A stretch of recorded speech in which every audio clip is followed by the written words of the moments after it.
என்ன எழுதி கொடுக்குறாங்களோ அதில் உண்மைத்தன்மை இருக்கா எனக்கு கவலை இல்லை, அது சரியா தப்பா எனக்கு கவலை இல்லை, அது உண்மையா பொய்யா எனக்கு கவலை இல்லை. எனக்கு டயலாக் வந்துடுச்சு, ஸ்டார்ட் கேமரான்ட்டாங்க, ஆக்ஷன்ட்டாங்க, நான் பேசுவேன். இதில் தொகுதிக்குள்ளே என்ன இருக்குன்னே எனக்கு தெரியாது, அதெல்லாம் தெரிஞ்சுக்கிறதே வேஸ்ட்டு. அதுக்கு பதிலாக ஒரு ரீல்ஸ் போட்டால் அத்தனை பேர் பார்ப்பான், அவ்வளோ ஆயிரக்கணக்காக லைக்ஸ் விழும், அதை வந்து ஷேர் பண்ணுவாங்க, இதுவே நமக்கு போதும்னு நினைக்கிறாங்கன்னா இதையெல்லாம் எப்படி புரிஞ்சுக்குதுன்னே தெரியல. உலகத்திலேயே பெரிய ஜனநாயக நாடு, அப்போது ஒரு ஜனநாயகத்தை நோக்கி நமக்கு ஓட்டு போடக்கூடிய உரிமை இருக்குது அப்படின்னு சொல்லி அவ்வளோ பெருமையோடு இருக்கக்கூடிய ஒரு இடத்துல எல்லாத்தையும் ஏமாற்றி தொலைச்சிட்டாங்களே. அதுக்கெல்லாம் காரணம் இன்ஃப்ளூயன்சர்ஸ். விசிகாவினுடைய ஆதரவை வந்து வாங்கியிருக்கு இல்லையா, விசிகாவினுடைய அந்த நம்பிக்கைகளையும் அந்த வழிகாட்டுதல்களையும் அது வாங்குமா? அந்த அடிப்படையாவது அதுக்கு உண்டா அப்படின்னு கேட்டால், அஇஅதிமுகவில் இருக்கக்கூடிய சட்டமன்ற உறுப்பினர்கள் ராஜினாமா பண்ணிட்டு வராங்க அப்படின்னா, அப்போ நீங்கள் உள்ளுக்குள்ளே கூப்பிட்ட அந்த அமைச்சர்களுக்கும் அதிகாரத்தில் பங்கு கொடுத்தவர்களுக்கும் நீங்கள் முக்கியத்துவம் கொடுத்துருக்கீங்களா?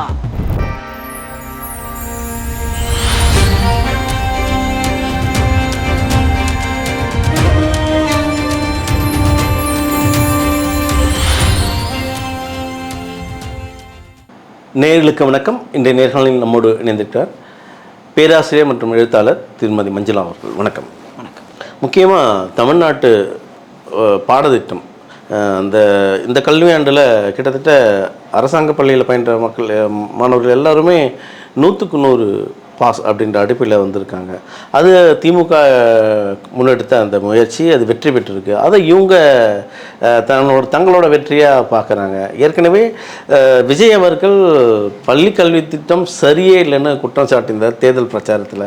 ஆனால் ராஜ்மோகன், இன்றைக்கி பள்ளிக்கல்வித்துறை அமைச்சராக இருக்கிற ராஜ்மோகன், தமிழ்நாடு போல் சிறந்த கல்வி மாநிலம் எதுவும் கிடையாது அப்படின்னு புகழ ஆரம்பிப்பாரு.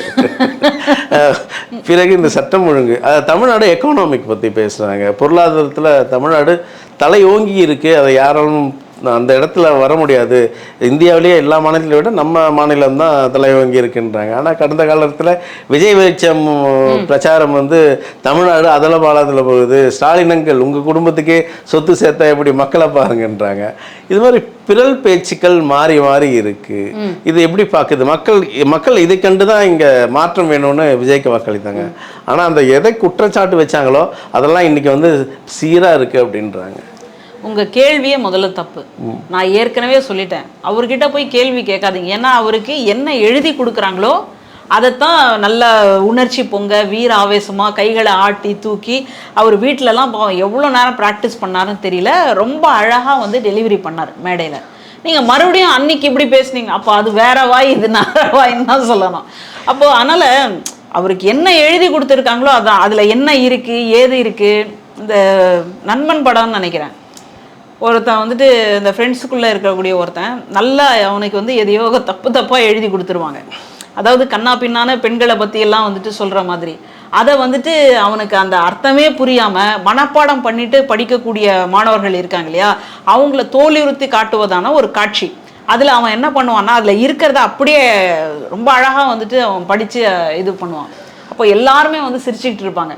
அந்த மாதிரி அதனுடைய அர்த்தம் என்னன்னு கேட்டால் தெரியாது உண்மையிலே. ஏன்னா தூத்துக்குடியிலெல்லாம் போயிட்டு துறைமுகம் இல்லைன்னு சொன்னவர் தானே, இப்படியா இருக்கு அப்படியா இருக்குன்னு சொன்னவர் தானே. அப்போது என்ன எழுதி கொடுக்குறாங்களோ அதில் உண்மைத்தன்மை இருக்கா எனக்கு கவலை இல்லை, அது சரியா தப்பா எனக்கு கவலை இல்லை, அது உண்மையா பொய்யா எனக்கு கவலை இல்லை. எனக்கு டயலாக் வந்துடுச்சு, ஸ்டார்ட் கேமரான்ட்டாங்க, ஆக்ஷன்ட்டாங்க, நான் பேசுவேன். இல்லை, இன்னும் அதுலேருந்து அவங்க அதுலேருந்து அவங்களோட நகர்வு போகலை. அந்த சொல் அப்படியே தான் மெயின்டைன் பண்ணுறாங்க. இப்போ தூத்துக்குடி துணை அமைச்சர் ஸ்ரீநாத் அவர்களும் சொல்கிறாரு, இந்த தூத்துக்குடி தொகுதியை போர்ட் சிட்டி ஆகும் அப்படின்னு சொல்கிறாங்க. ஏற்கனவே அது போர்ட் சிட்டி தான், இதெல்லாம் தெரியாது தான் இருக்காங்க. முக்கியமாக இன்னொரு விஷயம், போக்குவரத்துறை அமைச்சர் இந்த அவரை பட்னி போட்டுருக்காங்க பாருங்க. பட்னியை விட இருங்க, நம்ம தமிழ்நாட்டு போக்குவரத்து துறையில் ஓல்வோ பேருந்து இருக்கானே அவருக்கு தெரியல. அது மாதிரி சூழலாக இருக்குது. கீர்த்தனா அமைச்சர், மாண்புமிகு கீர்த்தனா அமைச்சர் அவர்கள் ஒரு தமிழ்நாட்டோட பொருளாதாரத்தை ஈட்டுறதுக்கு ரீல்ஸில் அழைப்பு விடுக்கிறாங்க. இதெல்லாம் எப்படி பார்க்குறீங்க? முக்கியமாக இந்த அரசு ஒரு இன்ஃப்ளூயன்ஸ் ஆட்சியாக நடத்துதா? இன்ஃப்ளூயன்ஸ் ஆட்சியா இல்லையா அது ஒரு பக்கம் விடுங்க. இப்போது உங்களுக்கு ஒரு மிகப்பெரிய பொறுப்பு உங்ககிட்ட வந்துடுச்சு. இது வரைக்கும் அதாவது நமக்கு பிள்ளைங்களுக்கு கல்யாணம் பண்ணி வைக்கிறதுக்கு முன்னாடி சொல்லுவோம், இவன் ஊதாரியாக தெரிஞ்சுக்கிட்டு இருக்கிறான், இவனுக்கு ஒரு கால் கட்டு போட்டால் சரியாயிடுவான்னு. அந்த கால் கட்டு போனால் சரியாகக்கூடிய ஒரு குரூப் இருக்கும். அப்போவும் நான் இப்படி தான் இருப்பேன் அப்படின்ற ஒரு குரூப் இருக்கும் ஊதாரித்தனமாக. அந்த குரூப் இந்த குரூப் இதுக்கு பொறுப்புன்னு கொடுத்ததுக்கு அப்புறமா கூட ஒரு இடத்துல என்ன இருக்குது எல்லாருக்குமே தெரிஞ்சு தான் வரணும்னு அவசியம் இல்லைங்க. ஆனால் வந்ததுக்கு அப்புறமா தெரிஞ்சுக்கணும் இல்லையா? குறைந்தபட்சம் அந்த சிந்தனையாவது வேணும் இல்லையா? மனுஷன் மட்டும்தான் பிறந்ததுக்கு அப்புறமா படிக்கிறான். மற்ற விலங்குகளும் உயிரினங்களும் பார்த்திங்கன்னா பிறக்கும் போதே எல்லாத்தையுமே படிச்சுக்கிட்டு தான் பிறக்குது. ஆனால் தான் மாடு பார்த்திங்கன்னா சரியாக தன்னுடைய தாய்கிட்ட போயிட்டு கன்றுக்குட்டி பால் குடிக்கும். பறவைகள்லாம் பறக்கிறதுக்கு உடனடியாக கற்றுக்கும். மனுஷன் மட்டும்தான் அவன் தவழ்ந்து அப்புறம் நடந்து அந்த மாதிரி. அதனால் அந்த சூழல் தான் மனிதனுக்கு. நம்ம அதை மாற்றுலாம் சொல்லலை. ஆனால் வந்ததுக்கு அப்புறமா கூட நான் அதை பற்றி தெரிஞ்சுக்க மாட்டேன், இதில் தொகுதிக்குள்ளே என்ன இருக்குன்னே எனக்கு தெரியாது, அதெல்லாம் தெரிஞ்சுக்கிறதே வேஸ்ட்டு. அதுக்கு பதிலாக ஒரு ரீல்ஸ் போட்டால் அத்தனை பேர் பார்ப்பான், அவ்வளோ ஆயிரக்கணக்காக லைக்ஸ் விழும், அதை ஷேர் பண்ணுவாங்க, இதுவே நமக்கு போதும்னு நினைக்கிறாங்கன்னா இதையெல்லாம் எப்படி புரிஞ்சுக்குதுன்னே தெரியல. அமைச்சர் கீர்த்தனா அம்மையார்கிட்ட இந்த பாலியல் சார்ந்த ஒரு கேள்வியை கேட்குறாங்க. இந்த மாதிரி ஒரு குற்றம் நடந்திருக்கே, அரசியல் சார்ந்து பேசுங்க, அரசியல் பொலிட்டிக்கல் கேள்விகள் கேளுங்க, அட்மினிஸ்ட்ரேஷன் கேள்விகள் கேளுங்கன்னா அப்போ இது அட்மினிஸ்ட்ரேஷனில் சேராதா? இதே அம்மையார் வாக்கு கேட்கும்போது என்ன மாதிரி ஒரு காஞ்சனா வந்தாங்க பார்த்தீங்களான்னு தெரியல. ஐயோ இந்த மாதிரி ஆயிடுச்சேன் அந்த மாதிரி ஆயிடுச்சேன்னு பெண்களுக்காக குரல் கொடுக்குறாங்களே அப்படின்னு நமக்கெல்லாம் கூட ஒரு பெரிய கருணை இருந்தது. கடைசியில் பார்த்தா அது எல்லாமே வேஷம், அது எல்லாமே வெற்று கூச்சல் அப்படின்னு தெரிகிற ஒரு இடம் இருக்குது பாருங்களேன். அந்த இடம் ரொம்ப வேதனையான ஒரு இடம். ஏன்னா நம்ம ஜனநாயகத்தை நோக்கி, இந்தியாவில் உலகத்திலேயே பெரிய ஜனநாயக நாடு, அப்போது ஒரு ஜனநாயகத்தை நோக்கி நமக்கு ஓட்டு போடக்கூடிய உரிமை இருக்குது அப்படின்னு சொல்லி அவ்வளோ பெருமையோடு இருக்கக்கூடிய ஒரு இடத்துல எல்லாத்தையும் ஏமாற்றி தொலைச்சிட்டாங்களே. அதுக்கெல்லாம் காரணம் இன்ஃப்ளூயன்சர்ஸ் அப்படின்னு பார்க்கும்பொழுது கடைசியில் இன்றைக்கி இன்ஃப்ளூயன்சர்ஸ் எல்லாம் வேறு மாதிரியாக திரும்பி இருக்கிறாங்க. நான் 1 பைசா வாங்கியிருப்பேனா, 1 ரூபா வாங்கியிருப்பேனான்னு ஒருத்தர் புலம்பிக்கிட்டு இருக்காரு. ஏன், எதுக்கு இப்படி பேசணும், எதுக்கு இப்படி பண்ணணும், இன்றைக்கி ஏன் இந்த மாதிரி வரணும்? அதனால தான் இவங்க யார்கிட்டையுமே நேர்மை கிடையாது, ஒரு உண்மை கிடையாது. இந்த இடத்துக்கு அந்த அம்மா கீர்த்தனா அம்மையார் சொல்லும் பொழுது ஒரு தடவை வாய்ப்பு கொடுத்து பாருங்கள், அத்தோட தமிழ்நாடே ஒழிஞ்சிடும். இப்போ வாய்ப்பு கொடுத்துட்டோமே, என்ன நடந்துக்கிட்டு இருக்கு, ஏது நடந்துகிட்டு இருக்கு? அதனால் வர்றதுக்கு முன்னாடி வரைக்கும் இப்படியா அப்படியா. இப்போ பாஜகவினுடைய விமர்சனம் பார்த்தீங்கன்னா தமிழ்நாட்டில் பிள்ளைங்களுக்கு தமிழ் படிக்கவே தெரியல, தமிழே இந்த கதி அப்படின்னு சொன்னால் மற்ற இதெல்லாம் யோசிச்சு பாருங்க அப்படின்னு சொன்னாங்க. ஆனால் ரிப்போர்ட் என்ன, அவர்கள் கொடுக்கக்கூடிய அந்த தேசிய ரிப்போர்ட்டே என்னவா இருக்குது அப்படின்னா தமிழ்நாடு கல்வியில் சிறந்திருக்கு, தமிழ்நாடு பொருளாதார வளர்ச்சியில் சிறந்திருக்கு. அதனால் இது எல்லாம் தெரிஞ்சும் கூட அதை மூடி மறைக்கக்கூடிய வேலையை செஞ்சுட்டு இன்னைக்கு ஆட்சி பொறுப்புக்கு அவங்களுக்கு நம்பிக்கையே இல்லைங்க. நம்மெல்லாம் ஆட்சி பொறுப்புக்கு வரமாட்டோம் அப்படின்னு நம்பி இருந்தவங்க. ஆனால் இந்த இன்ஃப்ளூயன்ஸு இந்த இன்ஸ்டா தான் அவங்கள கொண்டு வச்சிருச்சு. அதனால் நம்பி, அதனால தான் இவ்வளோ இதெல்லாம் கொடுத்தாங்க. மேனிஃபெஸ்டோலாம் பார்த்தீங்கன்னா 2500 கொடுத்துட்றோம், தாய்மாமன் சீர் கொடுக்குறோம், அவங்கவுங்க கல்யாணம் பண்ணிக்கிட்டு காத்துக்கிட்டு இருக்கிறாங்க. 6 சிலிண்டர் வேறு காத்துக்கிட்டு. ஆமாம், நானே அதுக்கு தான் காத்துக்கிட்டு இருக்கிறேங்க, 6 சிலிண்டர் வந்துடும் அப்படின்ட்டு. இந்த ஆட்சி இந்த தமிழ்நாட்டுக்கு ஒரு முதலமைச்சரை தேர்ந்தெடுத்துட்டோம். அந்த முதலமைச்சருக்கு ஒரு டைரக்டர் தேர்ந்தெடுத்துக்கான இடத்துல தமிழ்நாடு நகர்ந்துருக்கு அப்படின்னு சொல்லிட்டு வரீங்களா? அதுக்கு தான் அவர் ஒரு ஜோசியரை கொண்டு முதன்மையாக உட்கார வச்சாரு. அதுக்கும் இவங்க வழி விடலை. மக்கள் என்ன பண்ணிட்டாங்கன்னா எல்லாரும் சேர்ந்து அது எப்படி இவரை நீங்கள் கொண்டு வரலாம் அப்படின்னு வேற கேட்டு விட்டாங்க. அதனால் அவர் தான் டைரக்ஷன் பண்ணக்கூடிய டைரக்டராக இருப்பாருன்னு இப்போ எனக்கு தோணுது. இங்கே ஒரு ராஜகுருவாக தாவேக்காவுக்கு கூட்டணியிலிருந்து உடைத்து திருமாவளவனை அந்த பக்கம் எடுத்துகிட்டு வந்திருக்காங்க. ஒரு தாவேக்காவுக்கு ஒரு ராஜகுருவாக விடுதலை சிறுத்தைகளை பார்க்குறாங்க. அவர் தயாரிப்பாரா இந்த அரசியலை?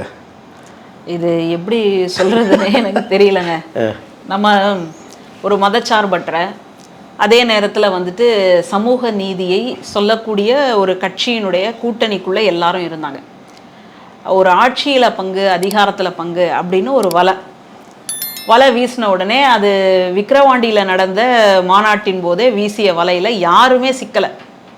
ஆனால் இன்னைக்கு வேற வழி இல்லாமல் அந்த ஆட்சியை வந்து காப்பாற்றணும், இல்லாட்டி குடியரசுத் தலைவருடைய ஆட்சி வந்துடும் அப்படின்றதுக்காக எல்லாரும் ஒரு இது கொடுத்துருக்காங்க, ஆதரவு கொடுத்துருக்காங்க. இப்போ இதில் விசிகாவில் என்ன இருக்குது அப்படின்னு சொன்னால், அவங்களுடைய தொண்டர்கள் நமக்கு ஆட்சியிலையும் அதிகாரத்துலையும் பங்கு வரும்பொழுது நீங்கள் ஏன் முட்டுக்கட்டையாக நிற்கிறீங்க அப்படின்னு சொல்லி தொண்டர்களும் உறுப்பினர்களும் அதில் மிகப்பெரிய ஒரு கோரிக்கையை வச்சிருக்கிறதுனால அவர் வேற வழி இல்லாமல் இன்னைக்கு அந்த பக்கம் போய் ஒரு பேருதவியாக வந்து செஞ்சிருக்காரு.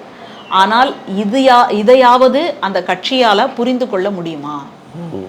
நம்ம வகுப்பில் எல்லாரையும் உட்கார வச்சு வகுப்பு நடத்துவோம். பெரும்பாலும் எல்லாருக்கும் புரிஞ்சிடும். யாராவது ஒரு சில மாணவர்கள் இருப்பாங்க பாருங்க, அவங்களுக்கு புரியாத பிள்ளைங்க என்ன பண்ணணும்? தன்னுடைய நண்பர்கள்கிட்ட கேட்கணும், இல்லையா நேரடியாக ஆசிரியர்கிட்ட வந்து கேட்கணும். நான் என் கெத்தை விட மாட்டேன், நான் யார் தெரியுமா, நான் எப்படிப்பட்ட ஆள் தெரியுமா, நான் எக்ஸாமில் பார்த்துக்கிறேன் அப்படின்னா எக்ஸாமில் என்ன பார்ப்பேன்? முன்னாடி இருக்கிறவனோட பேப்பரை தான் பார்ப்பேன், இல்லையா பிட் எடுத்துகிட்டு வந்து அதை தான் அடிப்பேன். அதாவது அந்த குழந்தைக்கு வந்து தெரியணும், அந்த மாணவனுக்கு தெரியணும் அப்படின்னு நினைக்கிறோம். அந்த மாதிரி தாவேகா விசிகாவினுடைய ஆதரவை வந்து வாங்கியிருக்கு இல்லையா, விசிகாவினுடைய அந்த நம்பிக்கைகளையும் அந்த வழிகாட்டுதல்களையும் அது வாங்குமா? அந்த அடிப்படையாவது அதுக்கு உண்டா அப்படின்னு கேட்டால் இல்லை அப்படின்றது தான் இது வரைக்கும் நம்ம பார்க்குறோம்.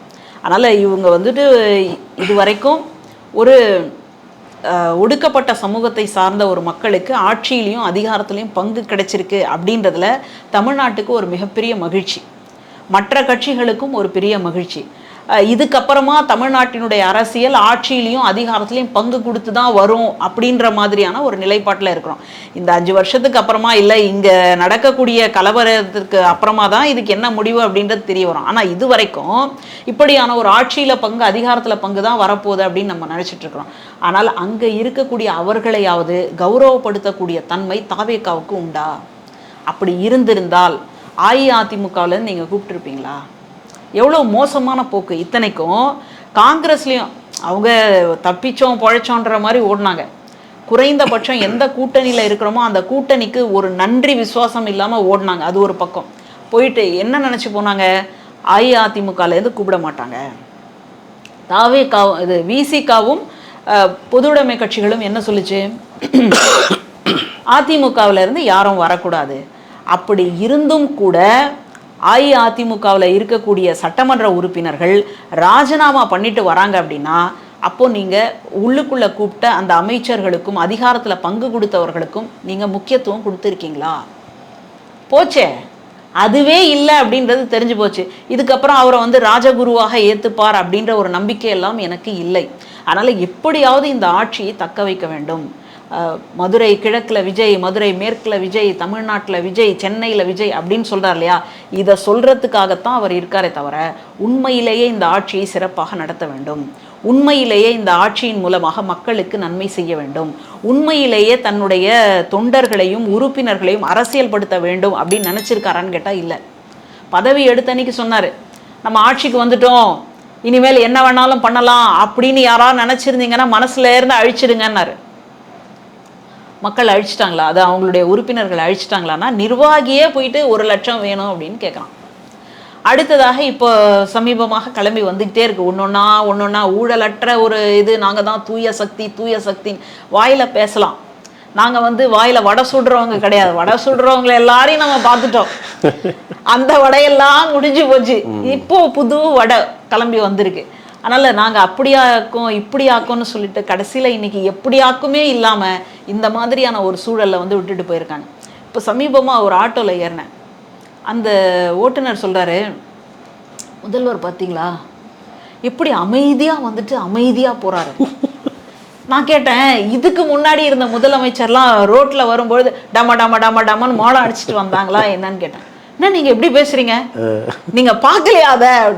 அப்போது இன்ஸ்டாகிராம்லேயே ஒரு வாழ்க்கையை நடத்திடுவாங்க போல இருக்கு. இனிமேல் யாரும் கல்யாணம் பண்ணிக்காதீங்க, எல்லாம் இன்ஸ்டாகிராம்லயே ஒரு போஸ்ட்டை போட்டுருங்க, எனக்கு கல்யாணம் ஆயிடுச்சு அதனால அங்கேயே இருக்கட்டும். அதே மாதிரி வேலைக்கும் வந்துட்டு எனக்கு வேலை கிடைச்சிருச்சு அப்படின்னு போஸ்ட்டை போட்டு இருங்க.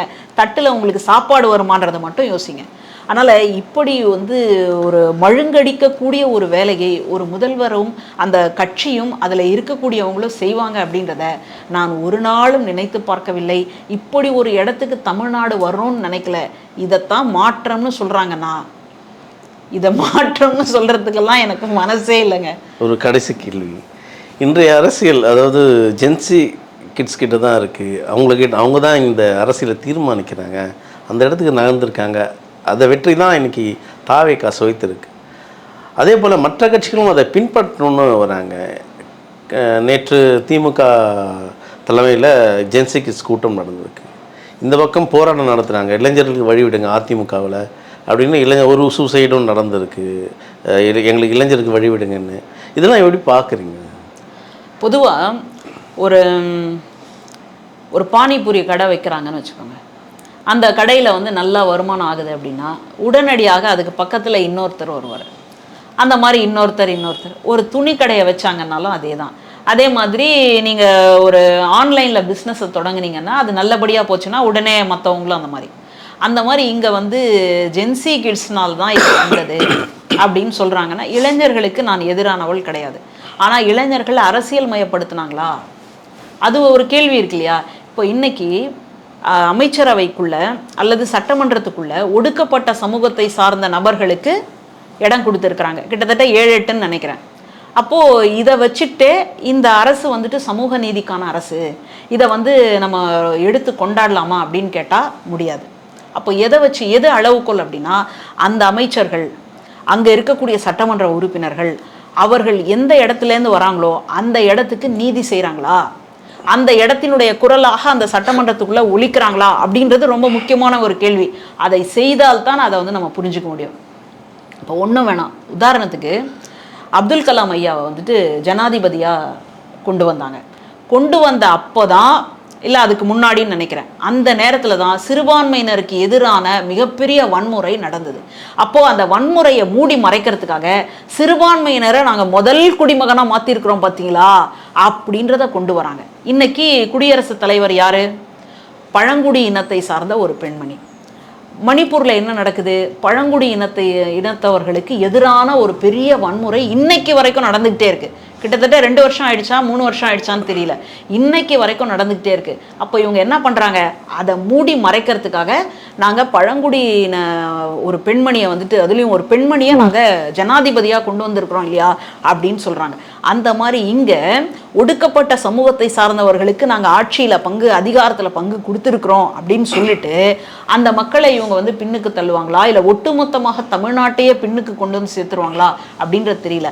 அப்போ அந்த மக்கள் இப்படியான ஒரு குரலை, அவர்களுடைய விடுதலைக்கான ஒரு குரலை ஒலித்தால்தான் அதற்கான அந்த இது சொல்லுவோம் இல்லையா, இது எந்த நோக்கத்துக்காக வைக்கப்பட்டது, அந்த நோக்கம் வந்து நிறைவேறும். அப்படி இல்லாட்டி அந்த நோக்கம் நிறைவேறாது.